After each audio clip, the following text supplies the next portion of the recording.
Can you see me? So thanks, Per, for introduction. Our first speaker is Fredrik Helm, the co-founder and CEO of Voi Technologies. As you probably know, VNV invested in Voi in 2018, the time when the company was created. At the moment, on fully diluted basis, we own around 20.9% of Voi, which is our second largest holding. And we are very excited about Voi's ability to redefine urban transport and create sustainable, efficient cities for everyone. So please welcome Fredrik Helm. I need the clicker. Björn, where do you want me to stand? Somewhere in the middle.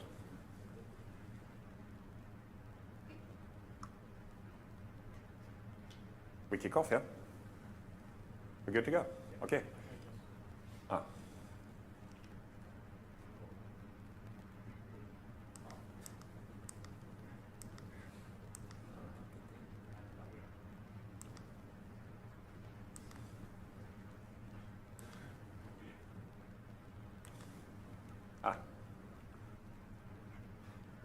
Now I understand why you had some issues with the clicker. But now it's working. Yeah, so my name is Fredrik Helm. I'm the CEO and the co-founder of Voi. And I think it's the 7th time now, Per, I'm standing here, either in the room or virtually during COVID. And as Alex said, VNV and Per was our first big believer. And I think without VNV, there wouldn't be any Voi. And Per and the team have been super, super supportive over the years. And we're very, very grateful for that. And of course, indirectly, all the LPs to VNV as well. And we just celebrated 7 years live as a company. We started with a few scrappy e-scooters in Stockholm, August 25, 2018. And now, year 8, live as a business, I have never felt more excited and confident that micromobility is here to stay. Micromobility is really reshaping how people move around. You had tube strikes here in London last week. I think you have tube strikes in Paris this week. Throughout the spring, you had the tube and metro and bus strikes in Germany. And you see situations like that, micromobility is filling the gap. And you also see that micromobility is a positive factor in making cities cleaner, less congested, less noise pollution. And in that, we feel very, very good about where we are at Voi. The team is super strong. We have come a long way on the products. We have become profitable on EBITDA and EBIT level, which is amazing. Competition has come down and regulatory tailwinds are with us. So overall, we're very, very excited starting year 8 and looking forward to the next 7 years. Again.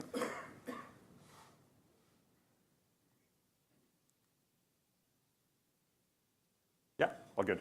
So, with Voi since day one, a lot of things have changed, but one thing hasn't changed, our vision. So the vision was to create cities made for living and be part of a solution, moving cities away from heavy, heavy car-centric. Individual passenger is one car. Look out here now. It looks so stupid. And we don't think micromobility is the only solution to that, but it's a very important part of the solution. We have gone from those few scrappy e-scooters in Stockholm in 2018 to 150,000 vehicles all over Europe. You see that the European map is full with blue dots, which are markets where we are live. We have gone from being an only e-scooter company to over the last years become an e-bike company as well, delivering on that vision of building a vehicle-agnostic micromobility platform. We have expanded into more than 100 cities. You see Northern Europe, Central Europe, Western Europe mainly. We still see so much room to grow over the coming years in Europe, outside of Europe. We grew a lot over the first years, 2018 to 2021. I think we went from 0 to 90 million euro revenues or something like that. We also lost a lot of money in 2021. So over the last years, we have really turned around the ship, continue to grow, but now growing with great margins and bottom line profitability as well, which feels very, very good. We are having DACH, so the German-speaking region in Europe, as our largest region. Then is the Nordics, UK, we call it rest of Europe here. France is quickly becoming our largest growth market. I'll talk a bit more about that. In 3 weeks, we're going live in Paris again, which will be the largest launch and largest contract we've ever won. So very excited about that, but a lot of logistical work to do now over the next coming weeks, but we will make it. So overall, what we are focused on now, the last year and really the last 3 years, are these 3 things. On the left-hand side here, I say sticky user base. So we have tried to transform our user base from being more transactional pay-per-ride into subscription products, recurring revenues, retention. And what we see now is that around 90% of our revenues are coming from users that over the year are taking more than 3 rides per month. So we're definitely moving in the right direction. In the second column here, we call it superior vehicles. So the first vehicles in Stockholm in 2018, they were definitely not superior.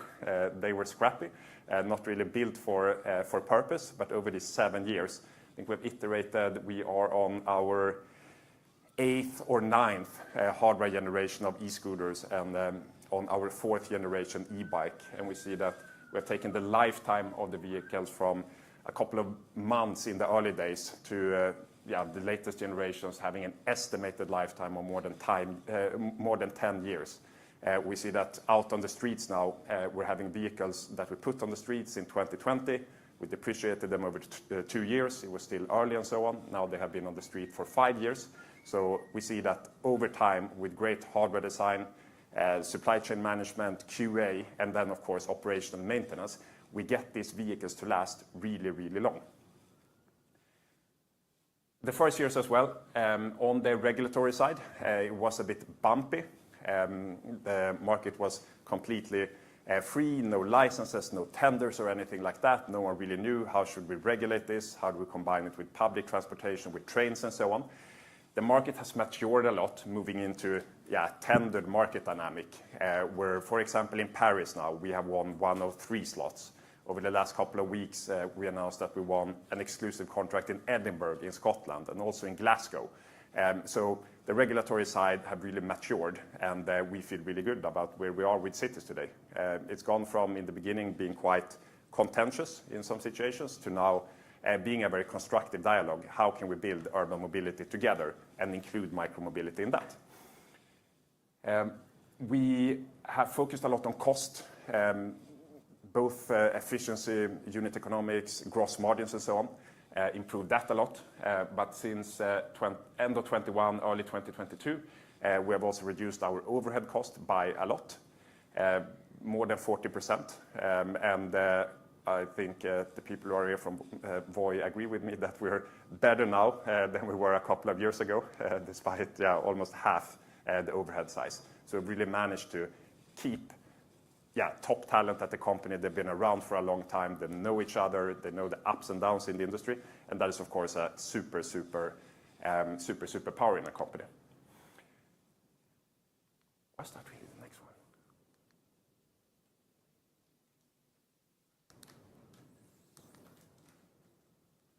Perhaps, can you help me and flip?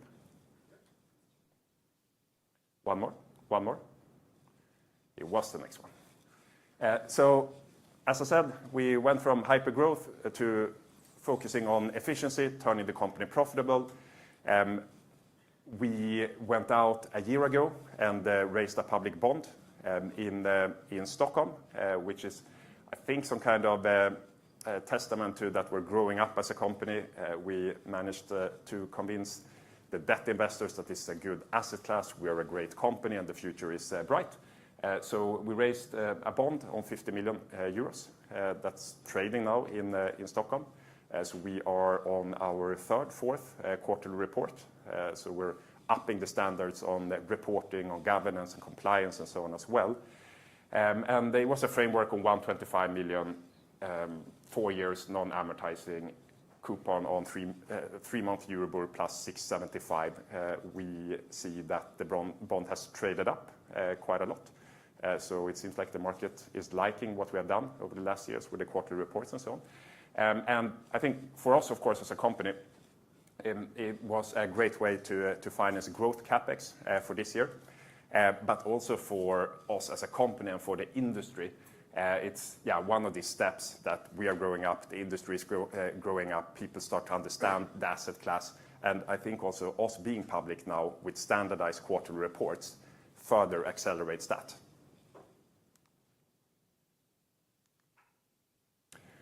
So what we're doing now over the coming months, what we're doing now over the coming months and what we have done this year, we, for the first year in many years, have expanded quite a lot to new cities and also a new country, Scotland, as I mentioned. The biggest win this year was Paris. Of course, we were live in Paris up until 2020, 2021. We lost a tender in Paris back then for e-scooters. Paris eventually banned e-scooters, but is all in on e-bikes. So we also went all in to win that contract, and earlier this year we won it. So in 3 weeks from now, you can ride Voi again in Paris. We're launching 6,600 e-bikes, our latest generations. So it will be a big scheme, our biggest launch ever. And we have this contract now until 2030. Once again, an example of how these contracts are getting longer, more predictable, and so on. So rolled out a lot of vehicles, focused a lot on e-bikes, focused a lot this year on the rider side of things as well. We see over the last couple of months, we have millions of riders every month, grown the rider base with around 30% year over year. And then as soon as we feel good about Paris, we will go more heavy into London as well. We're live in London with e-scooters. We have 1 or 2 slots, also Lime. We're live with some e-bikes as well in London, but 2026 will definitely be a London year for us. And then towards the end of 2026, we should be the clear leader, both in London, Paris, Berlin, Stockholm, Oslo. So that's very exciting. And these cities, London and Paris, have, of course, mega potential. Looking a bit at numbers, we have continued to grow, and what you see in these staples is 2021 to 2024, and then LTM for Q2 2025.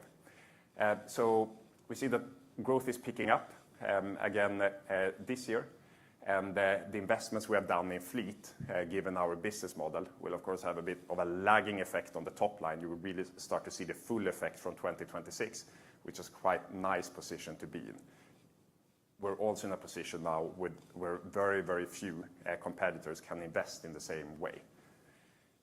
Vehicle profit margins, which is our revenues minus direct charging costs, maintenance, and so on, have improved a lot. You see from 2021 to 2024, or to 2025, we're almost doubling the vehicle profit margin at the same time, as I mentioned before, as we have decreased overhead cost, both on market level and on central level. So we're starting to see great operational leverage in the business, and more to come. So 25 million in EBITDA last 12 months up until Q2, EBIT positive as well.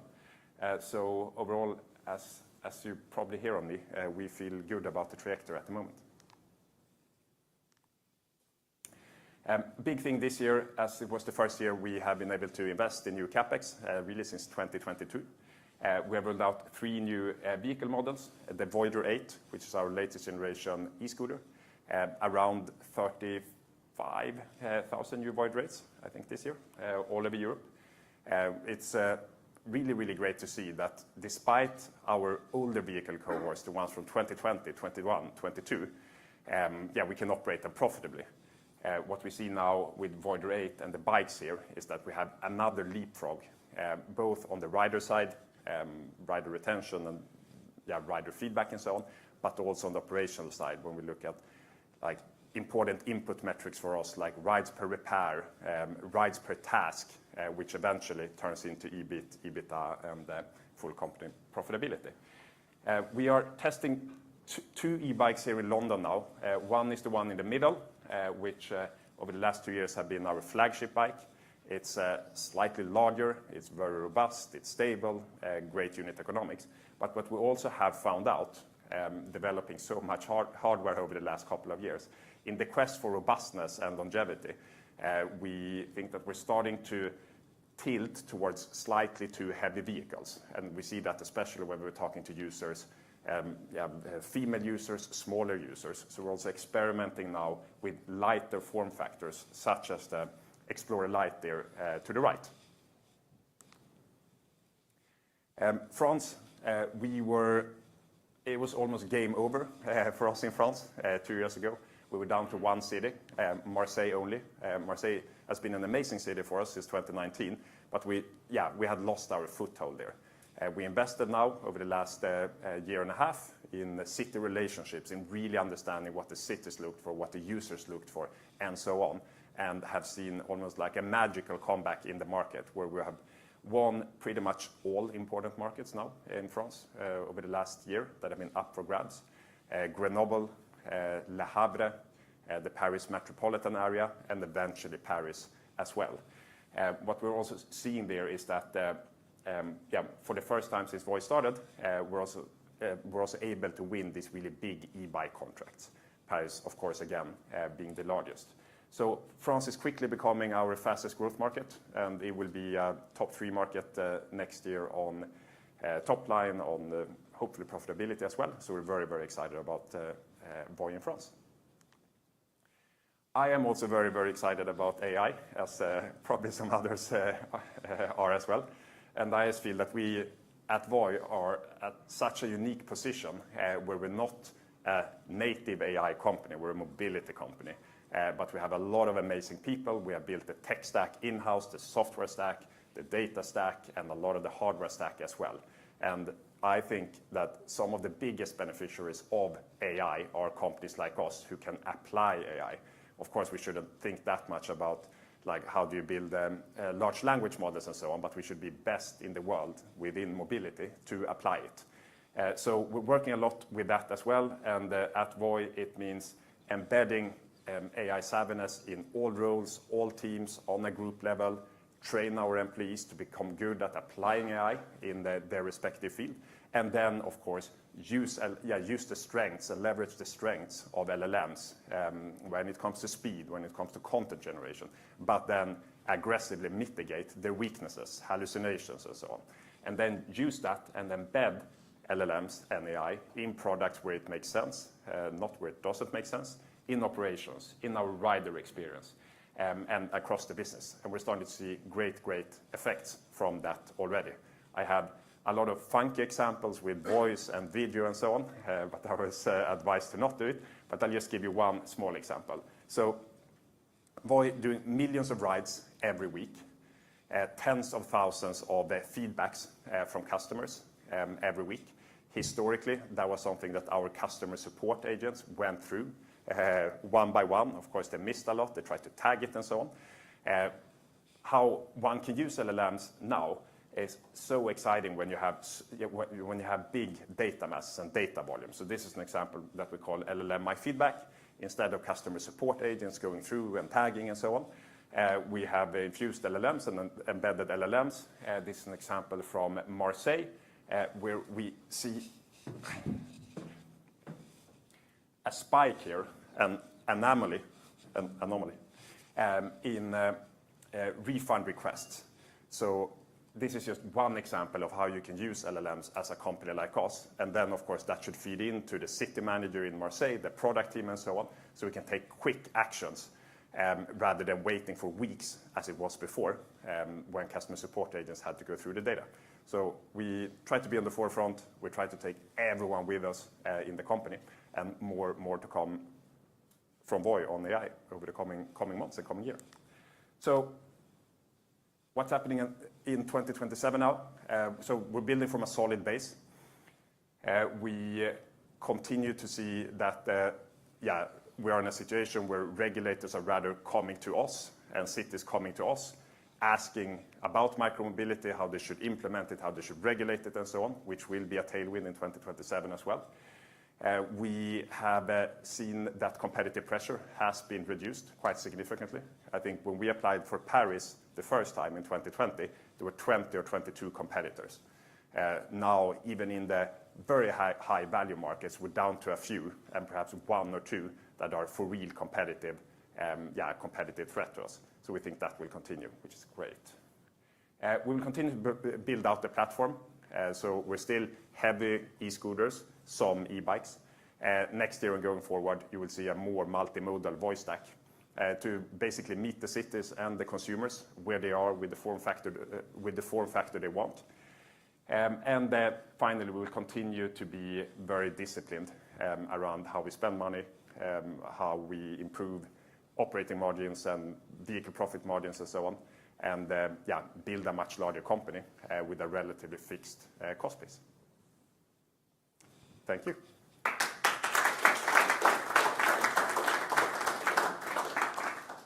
Thank you, Fredrik, for an update. We will now open the floor for Q&A, and my colleague Dennis will lead. Call up CFO as well. Mattias Hermansson joining us on stage.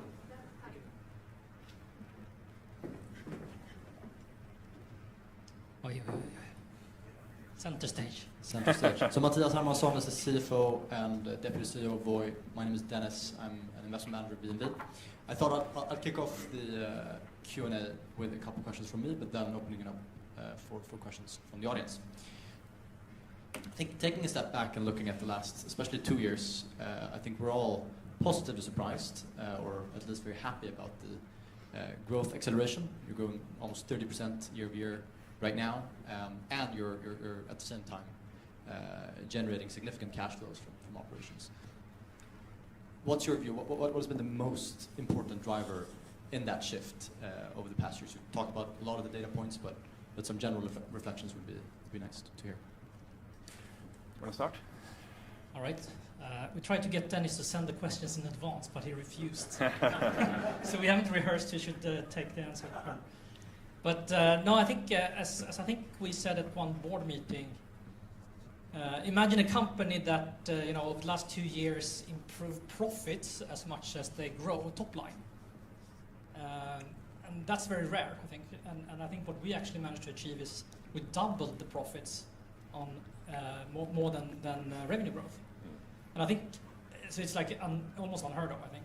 And the driver behind that, to your question, I think, is relentless focus on operational efficiency out in the field.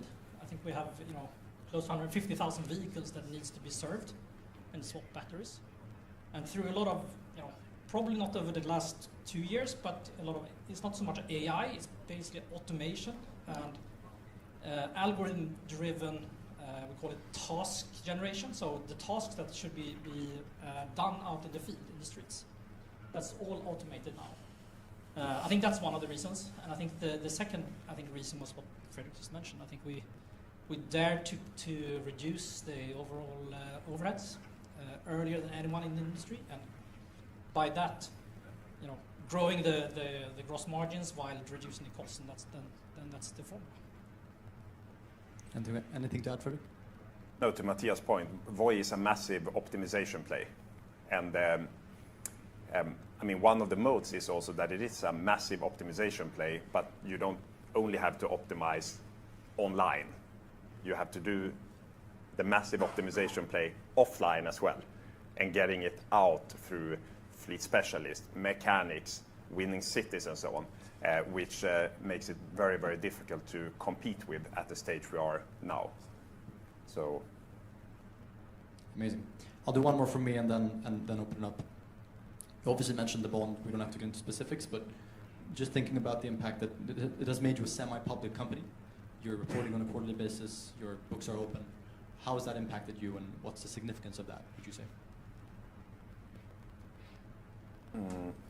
I touched upon it because it was funny. Before we raised the bond in our board, some of our investors, not Per, because he knows a lot about bonds, some of the other investors were more skeptical. Like, a company like you shouldn't have your numbers out there every quarter. Competitors can take actions and outcompete you and so on. But eventually now we have had 3 good quarters as well.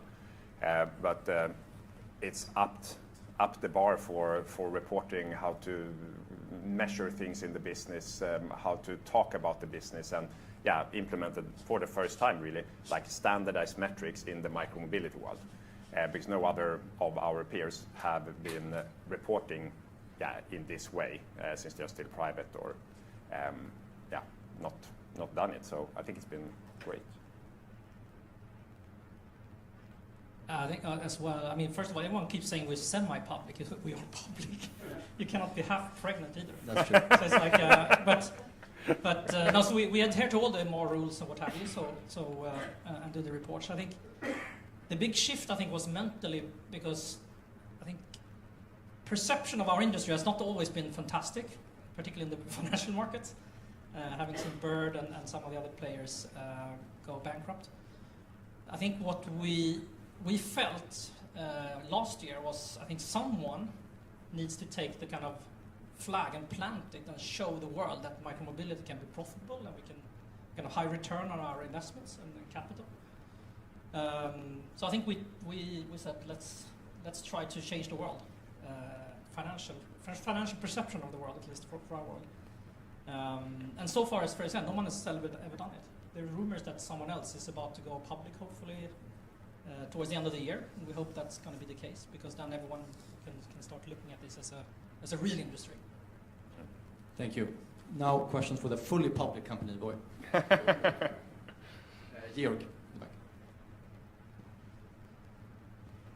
Thanks, George here from Pareto. So my first question is on the bigger fleet that you have now with the bond deployed. Has this bigger fleet impacted the utilization at all, or has the market been able to sort of digest the increased fleet? So far, it has digested it well. I mean, in Q2, when we started to deploy the fleet, there were always some teething issues, and it takes some time and so on to get everything up and running. But so far, it's digested it well. Yeah, and when we look ahead, is it continued growth in existing markets and expanding that fleet in existing markets, or more into new markets? I mean, we're open to both, as long as we can do it with high confidence and conviction that we will become profitable in that new market relatively soon. So over the last couple of years, expansion into new markets, new countries have mainly been winning first, then we invest. Scotland was an example of that, where we first won Edinburgh and Glasgow. Now we're putting real resources behind it, rather than going completely blind into new countries. And just my other question is on the financing here. So obviously this bond gave you opportunity to expand with growth capex, but how far are you willing to stretch balance sheet and leverage to continue to grow with debt? So that's the first part of that question. And the second one is let's just start there. Yeah. Something for me, probably. No, I mean, the first thing you have to remember is that even though we raised, the 50 million that the great bank Pareto was part of helping us with, today we're at the end of Q2, we had one-time leverage, net debt to EBITDA. So there's this very rapid cash flow generation from the new capex that we have. So I think you will always see these seasonal spikes when you buy vehicles, then it goes up and then it comes down pretty quickly. I think overall a business like this, I mean, there are much more brilliant financial minds here, but it feels like the volatility of the industry is pretty high still, generally speaking, if you compare to many other industries. So we would probably rather want to keep it on the lower financial risk side. So probably up to 2 times maybe or something like that. Yeah. But that could change over time probably. But I'd rather be a little bit careful on the financial leverage. Sure. Thanks for the words on Pareto. And just a final question from me. Other than growth capex into the fleet, what's the most important leverage here for growth? Is it utilization or price mix, or you can touch on that? If I start, and then Fredrik. The way we look on the European kind of part of the world now, not taking into consideration growth outside Europe for a second, there's huge amount of untapped demand, both because there are bikes that we're rolling out to scale right now. I think we are only about around 10%, a little bit more probably, on bike penetration of the entire fleet. So you have a huge untapped potential in new consumers that don't drive e-scooters. So that's one thing. And the other part is, if you look at the overall penetration in key cities in Europe, of how many people are actually using micromobility compared to the size of the population, you see huge discrepancies there as well. So for us, the real growth driver is not to buy 100,000 more vehicles. It's basically to have more people, more active users and more penetration in cities like Berlin, in cities like across entire Europe. If all, I think someone tried to do that exercise. If all cities in Europe had the same penetration as Oslo has, we would probably triple the revenues with the same fleet. So there's huge, potential in that way. So penetrating cities more, getting more access to bigger user bases within existing cities is by far the best way to go. Perfect. Thank you very much. Thank you. Any other questions from the audience? We have one here from Boris. Mike, so we get it.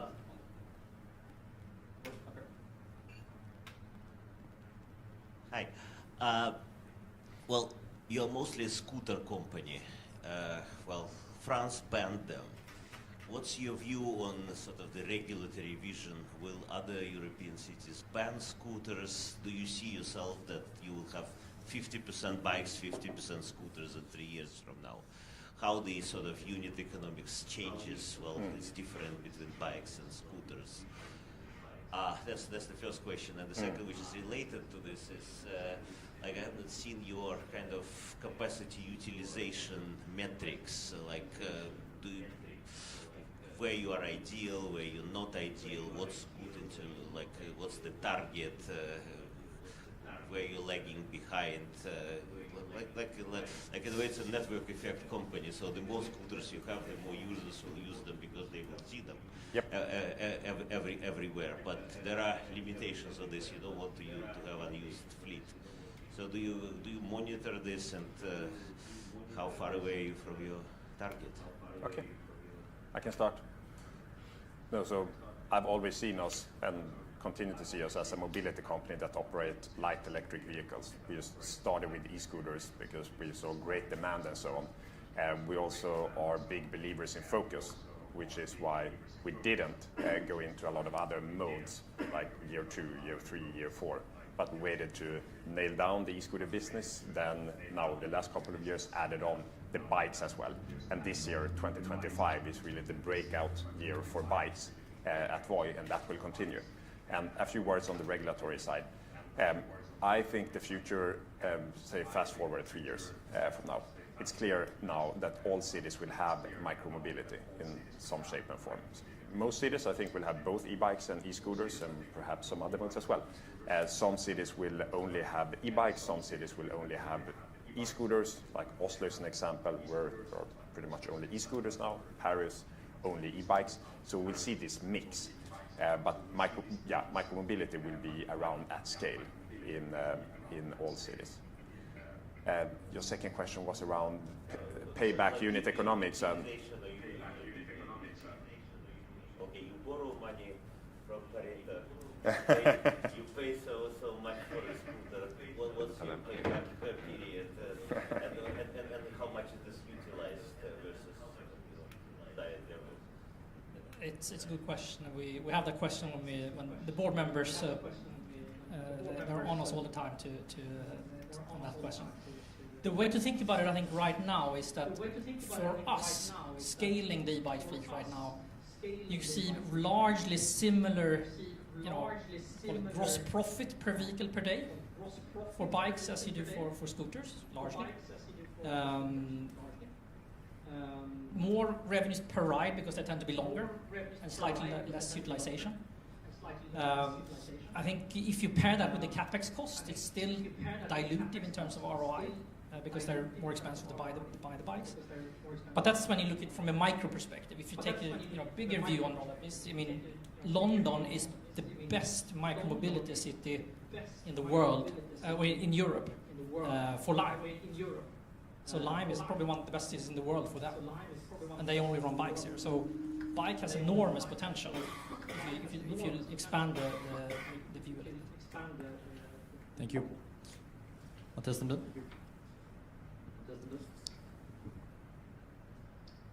My question will then be, how do we make the Oslo moment take place in other locations as well?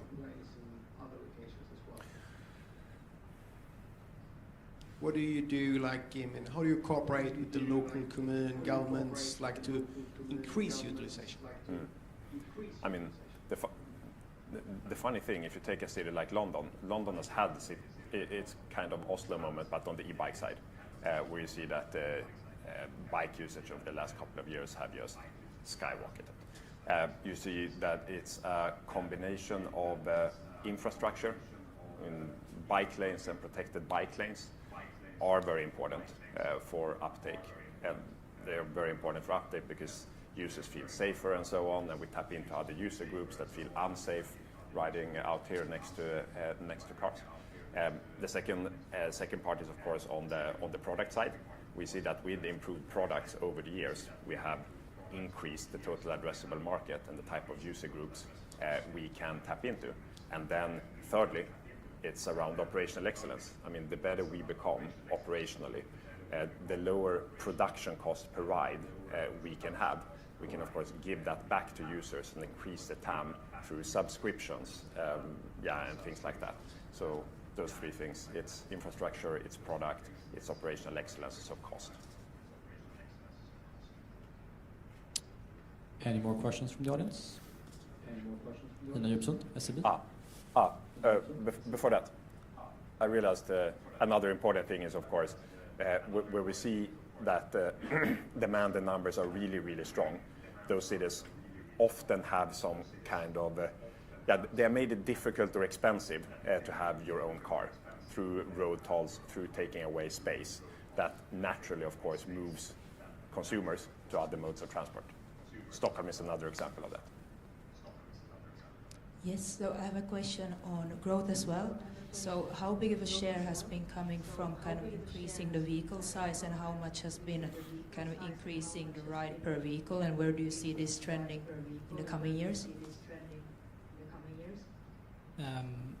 It's a little bit linked to the previous question we got here earlier as well. I think generally speaking, I think this year, given that we scaled the fleet so fast, I think most of the revenue growth is coming from vehicle fleet size growth. But that leads you sometimes to think about, okay, so you have to just buy more and more vehicles. But the thing is, this year is a little bit special because we grow so much, so we actually started to put the old, the V3X from 2020 in tier 3 cities as well. So you start seeing a mix effects of all of that as well. That's why, so the revenues per vehicle per day is largely flat or slightly up. Okay. And then a question on subscriptions. How big of a share of your revenue is coming from subscriptions? And sorry, I have to jump in. Sorry. But if you look at the number of active users, they're up much more than the fleet size growth. And that's what we have been focusing on this year. Sorry. Questions on subscriptions. How big of a share of your revenue is currently coming from that? And is this something you aim to increase over time?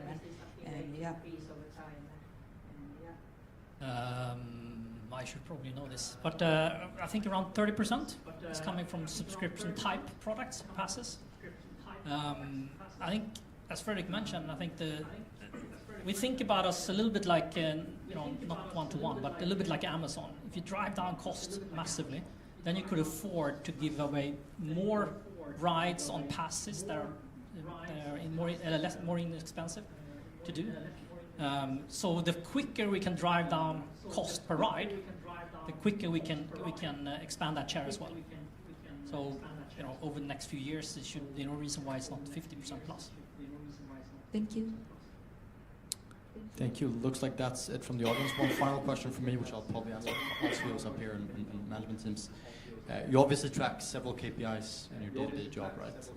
In 1 year's time, when we meet again, what's the one KPI that's going to be on top of mind during the period from now until then, and where do you want it to be by next time we meet? Cash flow. If you ask, since Jake is here, EBIT growth. Good. No, but I think I said it before. I think user focus has been a big shift for us this year. So rides per user, revenue per user, engagement, those kind of things. Earlier we have a lot more vehicle focus. Excellent. Thank you so much for your presentation, for the work done. Thank you.